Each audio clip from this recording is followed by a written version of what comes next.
Boa tarde, estamos ao vivo para iniciar mais uma das 20 lives da Nova Educação, começando pontualmente às 5 da tarde, de segunda a sexta. Eu vou estar por aqui. Nossa, o pessoal entrou rápido agora, é muito legal. Bom, boa tarde, pessoal. Então, hoje nós chegamos à nossa live número 15. Número 15, 20 lives, então a gente chegou aqui a quase, né, terminando essa live, vamos chegar a 75% do nosso caminho. Semana que vem ainda vai ter lives bem interessantes, bem legais, mas essa semana a gente está focando numa temática, né? Todas as semanas a gente focou numa temática diferente. E essa semana, como todo mundo já sabe, só reforçando aqui, a gente está falando sobre a maratona da aprendizagem criativa. Então aqui eu entrei nos detalhes, nas minúcias, primeiramente, por que a criatividade é tão importante? A gente entende a criatividade como algo legal, às vezes como algo extra, ou algo que nem é pra gente, né? Às vezes é algo para uma pessoa que já sei lá, trabalha com a parte de expressão pessoal, ou trabalha com publicidade, propaganda. A gente não pensa que todas as pessoas precisam ser criativas. Então, por isso, né, provavelmente por isso, a criatividade, ela não é vista como um pilar, principalmente na educação. Inclusive, a educação, ela é focada em padrões. Então, assim, a todo momento, quanto mais padronizado você consegue estruturar, melhor. Só que a gente percebeu que isso está sendo muito tóxico, não só no sentido de formação de como você é um ser humano, mas também até mesmo para as demandas de trabalhos do futuro, né? É como dizem, quando a gente chega no mercado de trabalho, a gente pensa para a gente pensar fora da caixa, sendo que deixaram a gente 20 anos colocando a gente dentro de uma caixa, né? Então, não só por causa disso, e também a questão de mudarmos, né? De não mudarmos, o quanto a nossa sociedade está mudando perante essas mudanças imprevisíveis. Então, assim, é muito... nesse ponto eu acho que a gente consegue, né, matar e mostrar o quanto a criatividade é uma habilidade essencial para os desafios do futuro. E o que a gente vem falando aqui é que a criatividade, a forma de se ensinar a criatividade é diferente de qualquer outro conteúdo, né? Você não vai jogar um monte de conhecimentos. O que acontece com a criatividade é a nossa capacidade de nutrir, né? Você cria um ambiente bacana para você nutrir. Inclusive a gente se baseia, né, muito no MIT, no Lifelong Kindergarten, né, um jardim de infância para a vida toda. E quando a gente pensa num jardim, né, o que é um jardim? O jardim são várias plantas, são várias flores, e você não consegue, né, como é que você faz para uma flor florescer e para a árvore crescer? Você não pode obrigar, você não pode puxar alguma coisa ali. Você tem que criar o melhor ambiente possível, você tem que adubar no momento certo, você tem que jogar água no momento certo. Então, o jardim de infância, então assim, o jardim é dessa forma. E o jardim de infância é a mesma maneira. Você cria um ambiente excelente para que a criatividade possa se nutrir. E o que a gente vem falando ao longo das lives da semana são os 4 P's da aprendizagem criativa. Projetos, paixão, pares e play. Então, na terça-feira, nós falamos sobre projetos, né? A importância de criar algo para trazer significado para esse processo de aprendizagem, né? Sair daquele âmbito abstrato de dizer que um dia você vai entender por que você está aprendendo aquele conhecimento. Não, nada disso. Você vai criar algo e a partir disso você vai entender por que você está aprendendo aquilo ali. E ao segundo P a gente falou da importância da paixão.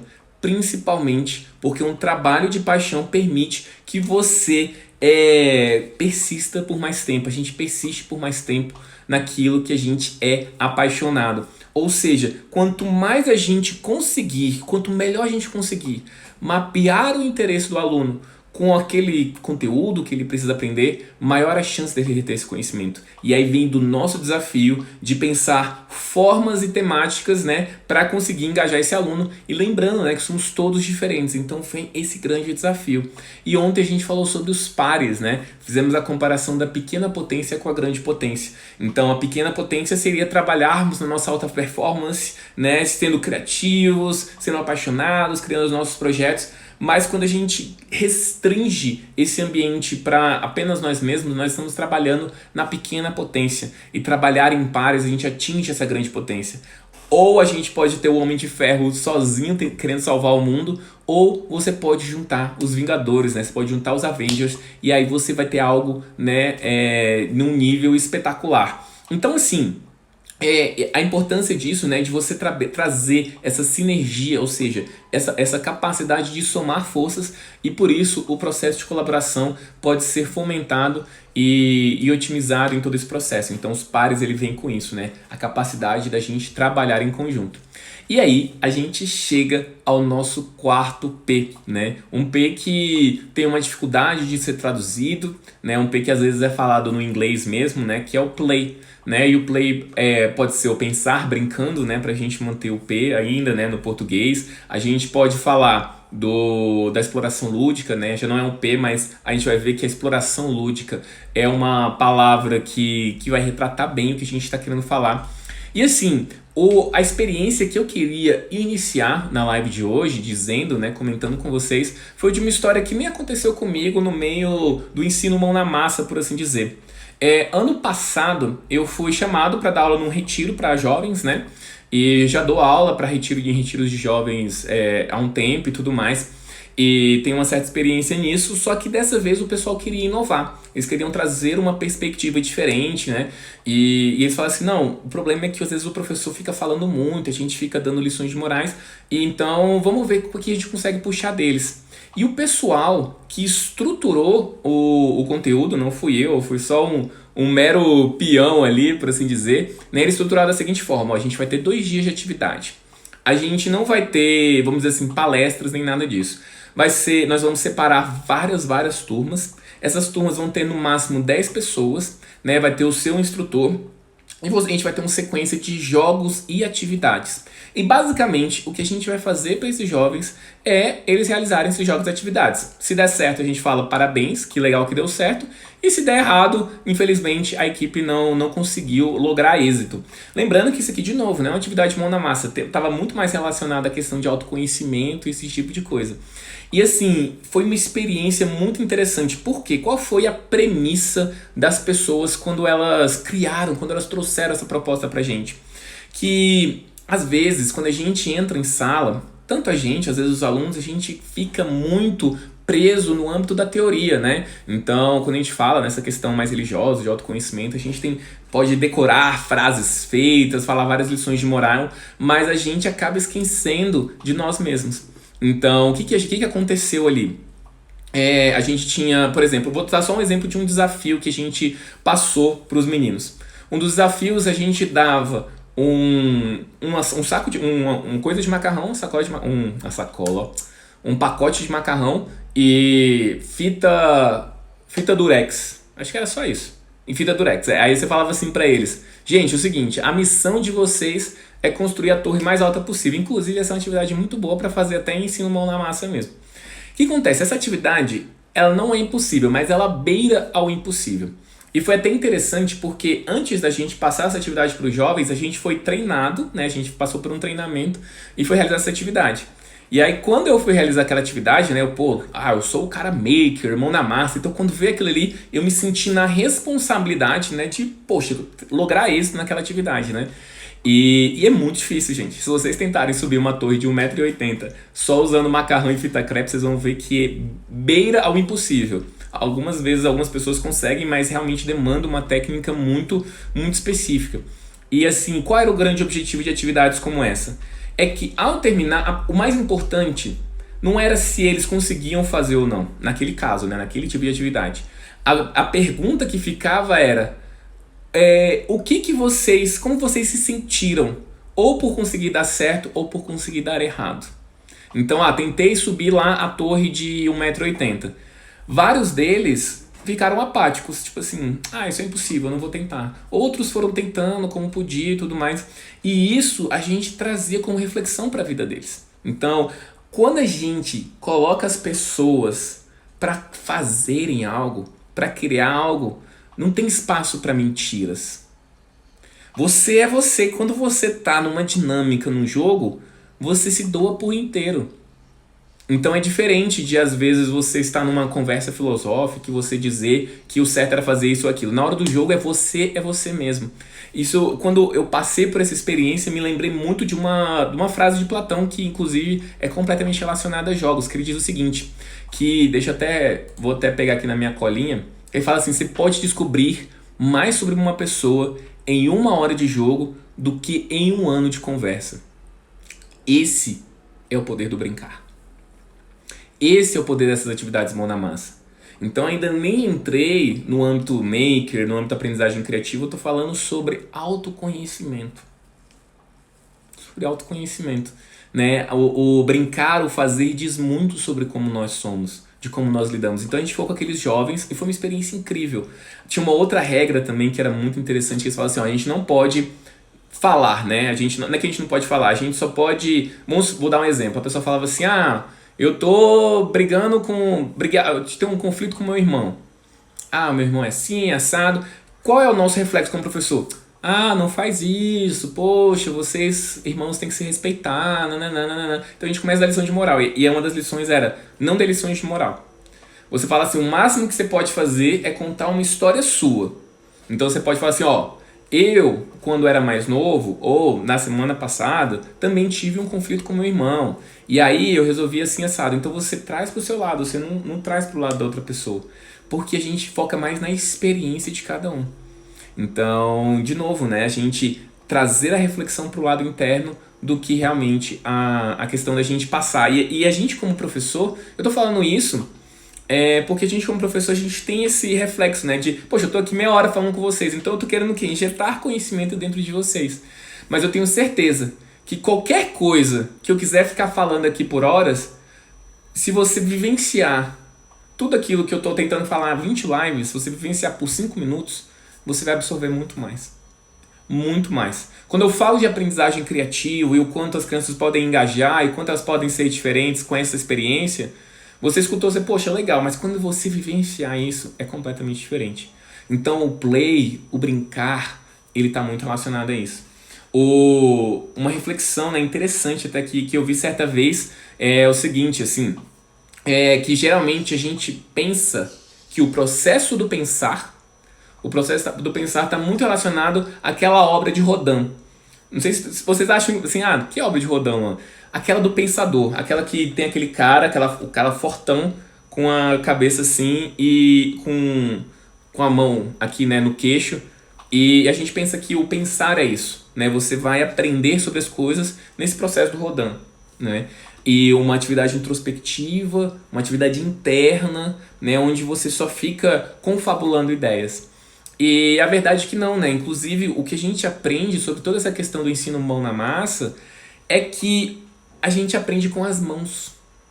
No fazer é que a gente aprende. Talvez aprenda tanto ou mais que isso. Quando eu falei lá no dia de projetos sobre a pirâmide de aprendizagem de William Glasser, né? A pirâmide de aprendizagem de William Glasser falava o quanto a gente absorvia conhecimento. Que de 10 a 30% é vendo e ouvindo, basicamente. Ou seja, formas passivas de aprendizagem. Agora, se você quer atingir 80 a 90%, você faz alguma coisa, você cria alguma coisa. E melhor do que isso, você tenta ensinar essa coisa.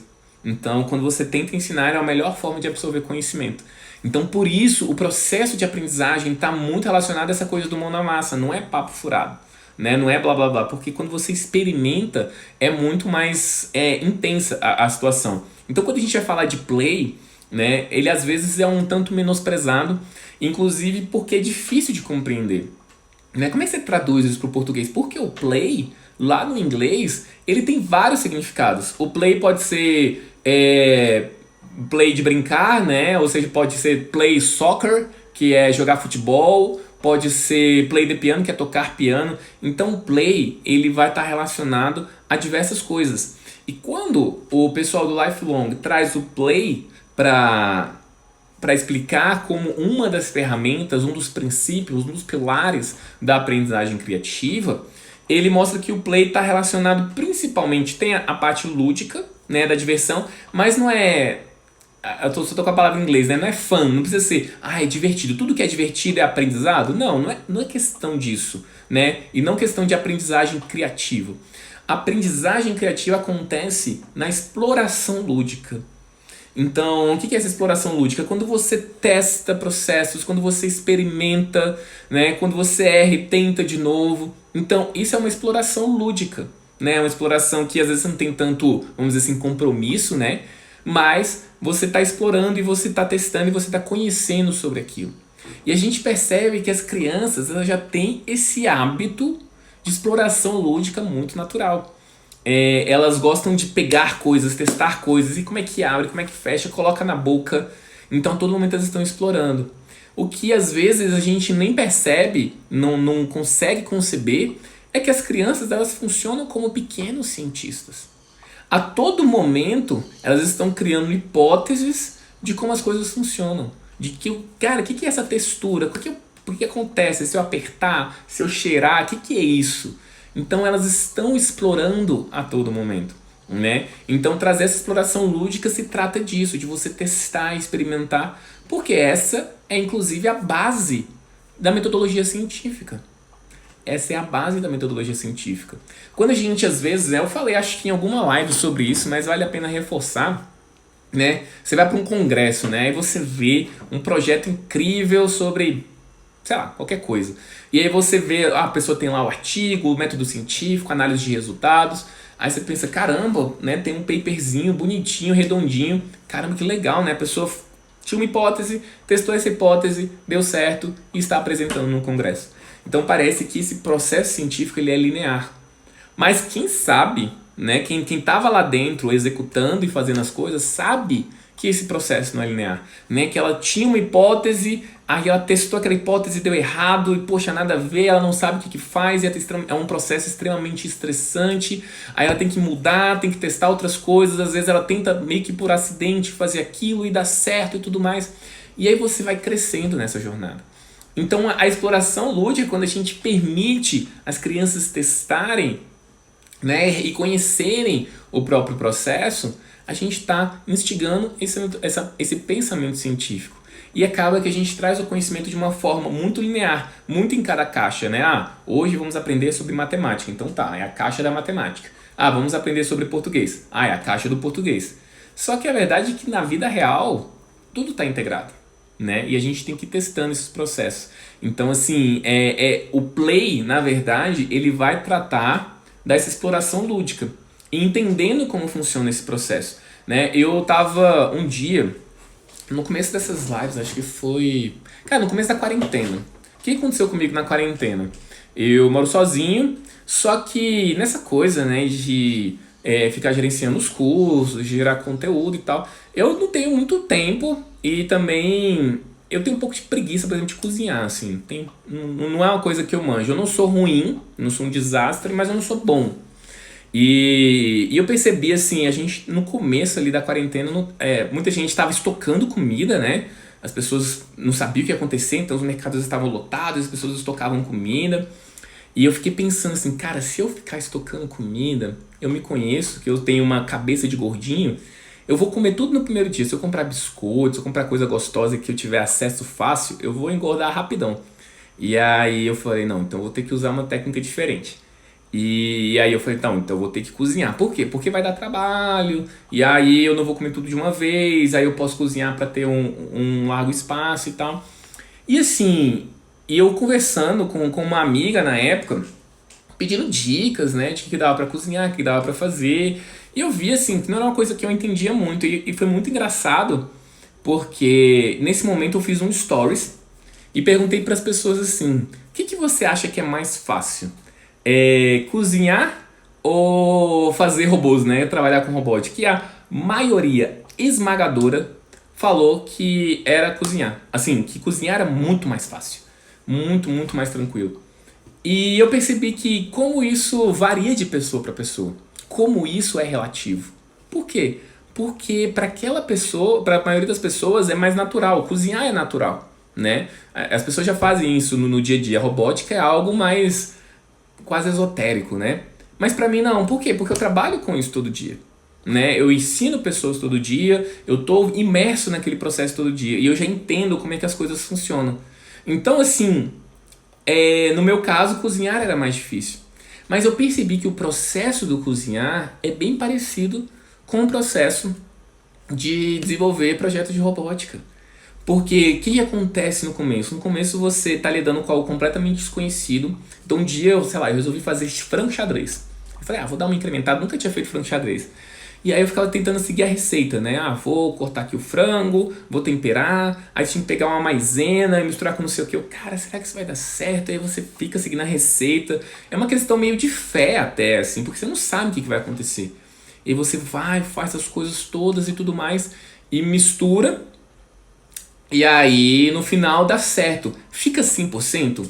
Não fica 100%. Não foi o melhor frango xadrez e que eu poderia ganhar dinheiro com isso e tal, mas ficou bom. E aí quando fica bom, você fica assim, caramba, legal, ganhei confiança, posso fazer mais. E aí você, vou fazer outro prato, que é um prato mais difícil, mais elaborado e tudo mais. Então você vai ganhando confiança. E eu vejo que é exatamente isso que acontece com meus alunos no curso de robótica. Exatamente o que acontece. É isso, assim. Quando chega, principalmente nos primeiros projetos, né? Quem nunca mexeu e tal, fala assim, não, é muito difícil, eu não consigo fazer, e fica aquele desespero, e qualquer coisinha que dá errado, a pessoa perde a confiança, né? Porque ela nunca fez aquilo, ela nunca passou. E às vezes, mesmo seguindo um passo a passo, né? No começo, quando você não sabe, vale a pena seguir o passo a passo, você não ganha confiança. E aí existe quase um processo que eu não sei se é de tortura ou se é de prazer, né? Que é a pessoa assim, cara, vai dar errado, vai dar errado, vai dar errado, vai dar errado. E ela vai tentando fazer e ela tá insegura, mas ela tenta, ela continua e aí dá certo. E aí quando dá certo, acho que é a melhor sensação de todas, né? A sensação que existe, eu acho que isso é que faz as pessoas continuarem criando, né? Essa sensação de dever cumprido. E é isso que traz confiança. E eu acho que essa questão, né? Então essa é a parte da exploração lúdica, esse é o play, né? Não é só um jogo, não é só um game. É o quanto você testou, criou, cresceu naquele processo para criar algo, né? E esse tipo de lição, esse tipo de comportamento, você acaba replicando para outras áreas da vida. Então, por exemplo, quando eu voltei a cozinhar, eu já entendi com mais facilidade o processo. Por quê? Porque eu pensava assim, vai ser que nem a robótica, né? Eu vou aprender, eu vou entender os fundamentos, eu vou testar, eu vou errar e vou melhorar. Eu vou testar, vou ver o que aconteceu e vou melhorar, vou fazer diferente, vou ver o que eu posso fazer. Mas você perde o medo, né? O medo de pequenos fracassos, né? Poxa, qual é o maior fracasso que pode acontecer? Não sei se eu queimar a casa, mas o maior fracasso é queimar a comida ou alguma coisa assim. Mas você perde um pouco o medo disso e você sabe que se você queimar a comida, por exemplo, não tem nada demais, né? É claro que não vai desperdiçar e tudo mais, mas você vai fazer o seu melhor. Isso parece pouco, até bobo, mas essa é uma grande habilidade que faz toda a diferença na nossa vida, né? É preparar as nossas crianças para errar.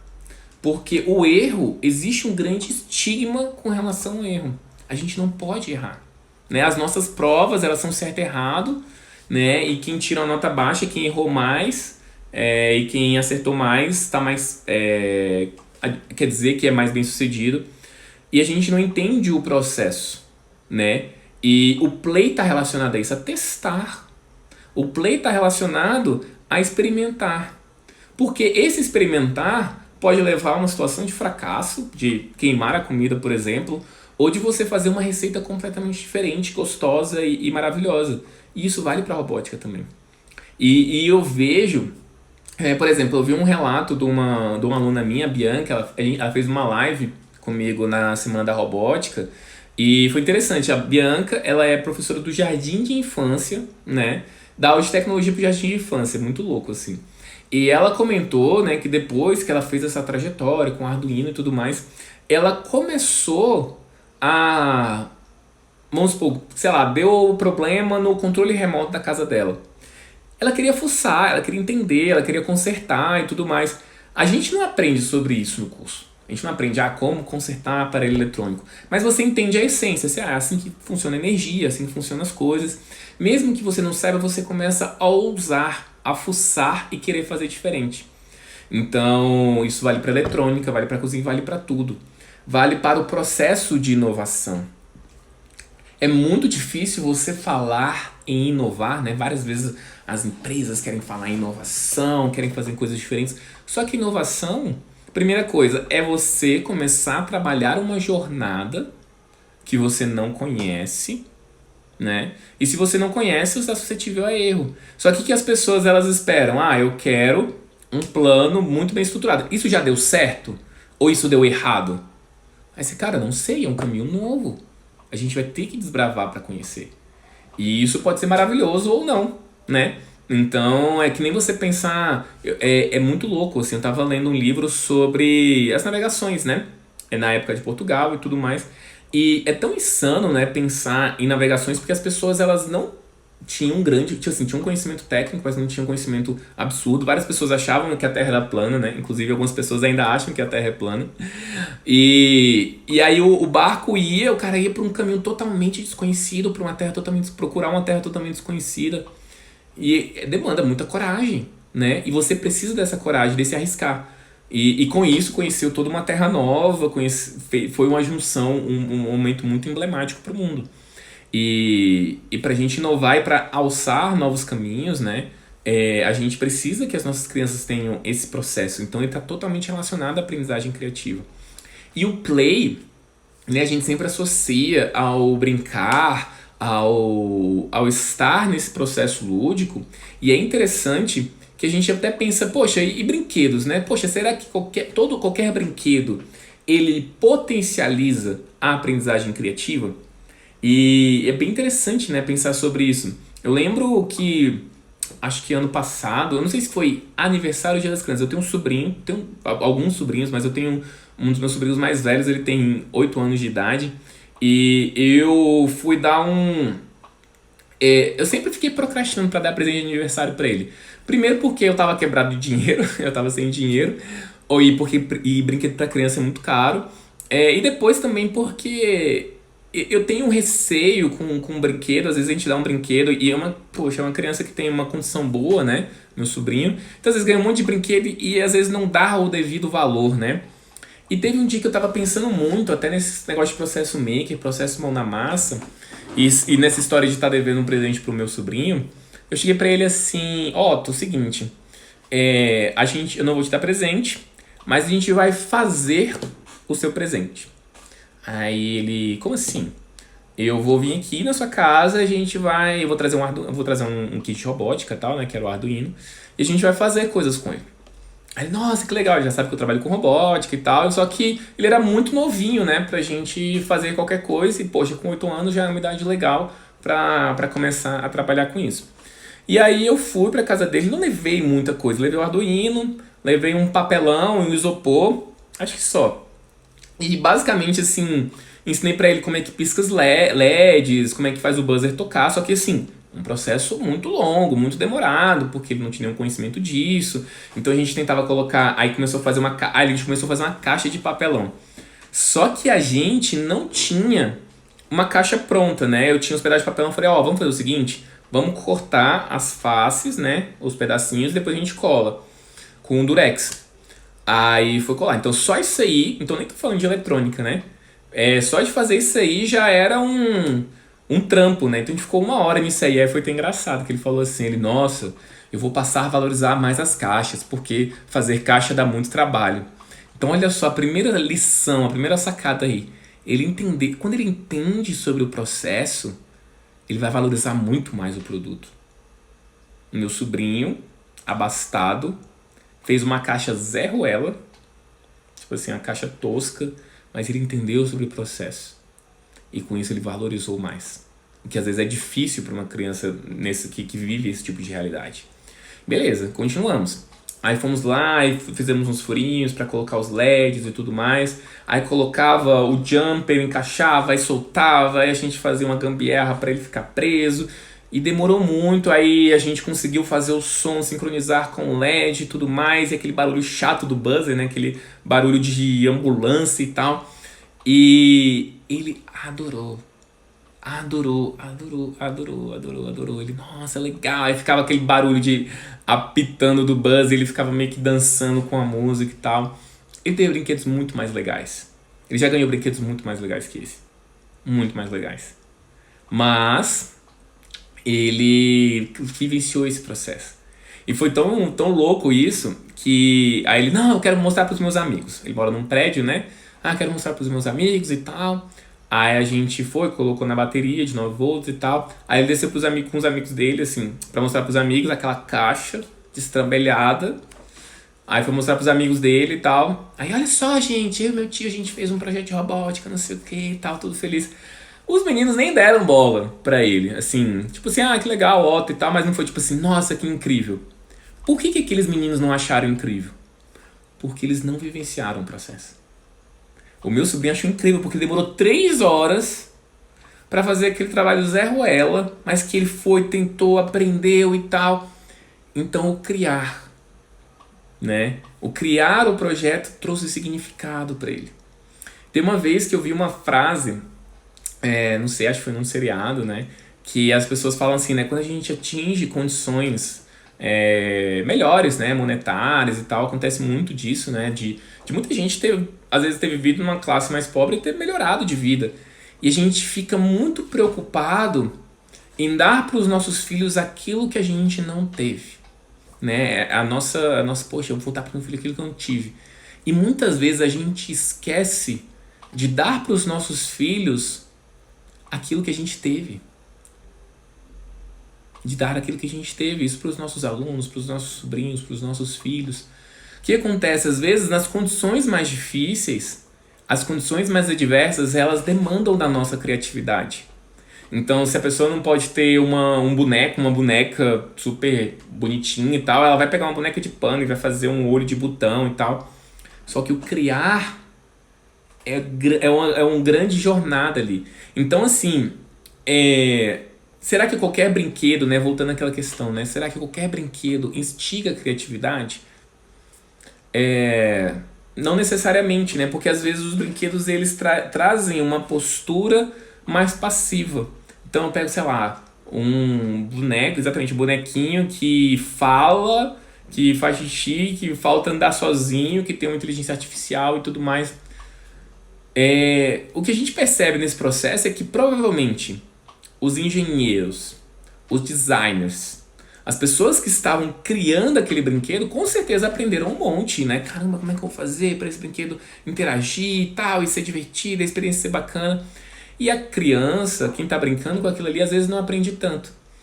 Então isso vale para o questionamento do tipo de brinquedo que a gente quer, né? Se a gente quer instigar a aprendizagem criativa, né? É como a gente consegue trazer esse processo lúdico, né? Esse processo de construção e de criação.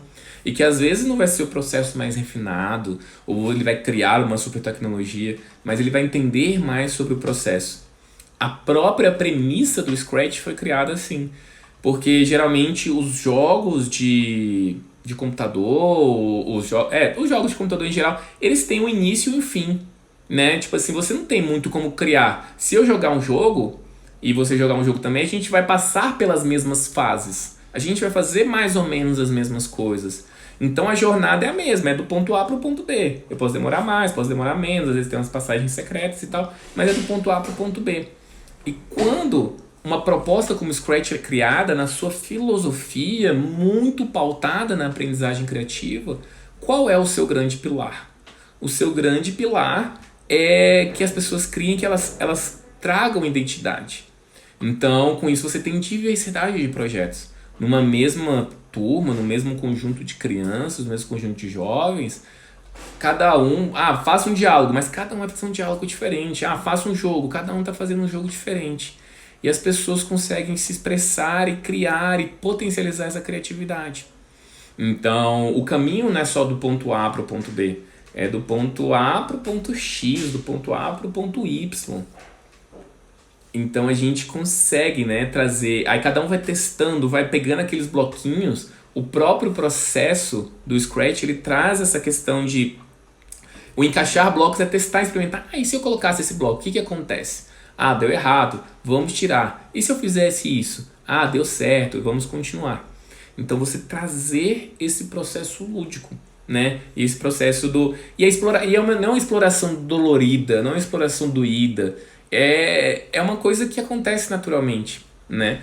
quando você traz a questão, o lúdico, ele é muito poderoso, porque o lúdico, ele permite aquele estado de flow que a gente falou lá na paixão, né? Quando a gente está nesse momento mais divertido, nesse momento mais legal, nesse momento que é desafiador, né? Um jogo, ele é desafiador. Se um jogo for fácil, ele não é legal. Se ele for muito difícil, ele também não é legal. Mas se ele me desafia à medida, cara, eu acho que aquele jogo é maravilhoso. Então, o tempo passa que a gente nem vê. O tempo passa que a gente nem vê. E a gente está aprendendo, está crescendo e está interagindo. Então esse é o poder do lúdico. E é por isso que quando você fomenta esse tipo de coisa, a aula passa voando, né? Porque você está numa situação prazerosa ali. A gente não precisa... a gente às vezes instiga... a forma da nossa aula, a gente, poxa, não, tem que ser assim, tem que ser quadrada, ela não pode... Senão, existem dois perigos, né? Você não pode achar que qualquer tipo de de diversão é aprendizado, mas também a gente não pode desassociar o aprendizado de diversão, né? Porque, assim, a aula não precisa ser chato, o aprender não precisa ser chato, muito pelo contrário. Se você quer que as pessoas se engajem, se elas cresçam no processo, elas entram exatamente nesse estado de flow, nesse estado de fluxo. Então, e como eu falei no Paixão, e aí é uma opinião pessoal minha, eu não estou me baseando em nenhum artigo científico para isso, nem nada, mas eu acredito que a maior missão do professor é deixar exatamente os nossos alunos em estado de flow, nesse estado de fluxo, né? É deixar eles totalmente imersos, né, e focados nesse tipo de atividade. Então, se você consegue isso, não é pegar leve e nem pegar pesado. É você conseguir deixar ele imerso nesse processo. E aí a aprendizagem é muito maior, né? O engajamento é muito maior, os alunos vão gostar mais. A gente pode sim ter o melhor dos dois mundos, né? Porque existe essa falsa sensação de, pô, se sua aula é legal, a criança não aprende. E se sua aula é chata, não, mas é chata, teve esforço, foi duro, eu tive que me esforçar. E assim, dá pra se esforçar, dá pra crescer, mas não precisa ser assim. Então, a exploração lúdica trata disso. Por isso que talvez a melhor tradução pro play seria exploração lúdica. Então, não é só o fun, só a diversão, mas você ter esse processo lúdico, que você entra em flow e que você continua e tudo mais, e vai seguindo, né? Então, tá, ó, a Mari tá falando aqui, ó, tem aluno que precisa de rigor e tem aluno que precisa de liberdade. Sim. Não, então, com certeza, concordo plenamente, vem até daquela premissa de cada aluno é diferente, mas aí eu até volto pra minha premissa de antes, né? Quando você deixa esse aluno no estado de flow, tem alguns que você pode dar mais liberdade e ele vai entrar no estado de flow. E outro você vai ter que ser mais duro, mas ele também vai entrar no estado de flow. E lógico, a individualidade, de novo, não tem, né, receitinha de bolo. Não tem. Né? A gente tem que entender cada processo, cada sala de aula, cada dinâmica para conseguir entrar nesse processo. Então, mas eu acho que sim. Eu acredito no rigor, eu trabalho com... Eu não sou um cara que... pega leve, vamos abraçar as árvores, sei lá, alguma coisa assim. Não. Às vezes eu sou firme. Eu acho que a gente tem que ser assertivo. A gente tem que tomar só esse cuidado, né? De ser assertivo, mas não ser... Mais assertividade do que rigidez, né? Porque rigidez deixa a gente preso, né? A gente não consegue se movimentar, se crescer nesse processo. Mas assertividade, com certeza, a gente não... Ser criativo, trabalhar com play não significa ser mole ou ser conivente, nem nada disso. Né? Não sei se deu para alinhar melhor esse contexto. Bom, pessoal, é isso. Tinha algumas coisas que eu tinha para falar, mas aí vai ficar muito grande e aí não vai ficar muito confuso. E aí a gente vai encerrando por aqui. Deixa eu só pensar principal trabalhar o conceito de disciplina. Marina, disciplina é importantíssimo, mas porque ele entender processos, entender as coisas é muito legal. E dá pra gente ter... Uma coisa não elimina a outra. Você trabalhar com play, você trabalhar com criatividade não elimina a disciplina. Dá pra gente casar os mundos, ok?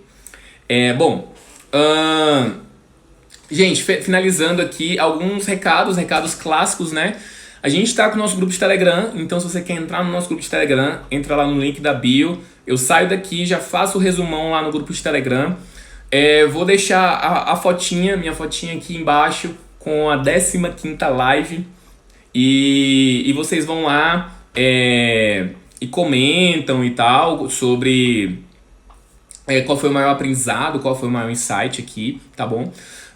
Outra coisa também, a gente tá com as inscrições abertas pro nosso workshop Professor da Era Digital. Então, uma semana de conteúdos, né? Não são lives, são vídeos gravados, tem uma plataforma lá onde vocês vão poder comentar e o conteúdo vai ser mais assertivo, né? Que a gente falou de muita coisa, muita coisa. Tem gente que fala assim, poxa, eu fico perdido com tanta informação. Lá vai ser o meu filé, onde eu vou entregar ali realmente as coisas mais enxutas, mais assertivas e tal. Então, é um evento online gratuito, beleza? Que vai acontecer dos dias 11 a 17 de maio. Para você participar, basta ir lá no link da bio, entrar em workshop Professor da Era Digital, colocar seu e-mail que você vai estar cadastrado lá na nossa plataforma, tá bom? Então, eu quero com certeza que vocês consigam participar, né? Que a gente consiga se encontrar também nessa plataforma, tá bom? Outra coisa, a gente finaliza a semana, né? Então finalizamos a semana, vídeos 11 a 15, que foi a maratona da aprendizagem criativa. E eu devo subir esses vídeos no YouTube e devo disponibilizar para vocês amanhã, tá? Então se você perdeu algum vídeo, se você quer rever algum vídeo, vou disponibilizar. E eu tô deixando numa lista chamada 20 lives da Nova Educação, já tem as 10, na verdade tem 9, a live 5 não deu um problema na gravação. E vou deixar lá para vocês maratonarem, né, se vocês quiserem rever, para vocês passarem para os colegas, né, que não tá conseguindo acompanhar e tudo mais. Que mais? Semana que vem a gente chega na nossa última semana, né, das 20 lives da Nova Educação. E segunda-feira a gente vai ter um convidado muito especial, que é o André, do Robótica Sustentável, do Rio Grande do Norte, Ceará. Do Nordeste, eu não sei exatamente, eu não lembro qual era, eu sei que era do Nordeste, acho que é Ceará. Trabalho maravilhoso, né, de robótica sustentável e tudo mais. Semana que vem a gente vai falar muito sobre questão de impacto social, né? Às vezes a pessoa, robótica é uma coisa, assim, a gente tem que preocupar com as coisas básicas e essenciais. E, gente, vou ser muito sincero, tudo que eu tô falando aqui não é extra, não é a mais, não é coisa só pra gente de escola rica, é pra todo mundo e essas coisas são essenciais. Então a gente vai entrar nesse aspecto da mão na massa, da aprendizagem criativa, da robótica, como ferramenta de mudança social. Mostrar como é possível sim, e como é acessível sim, e que realmente é um grande potencial que a gente tem aí, beleza? Então é isso, pessoal. Aguardo vocês segunda-feira, pontualmente, 5 da tarde, aqui. Comenta na foto, não deixe de comentar não. E a gente se vê pontualmente segunda-feira, 5 da tarde. Grande abraço, pessoal. Até mais.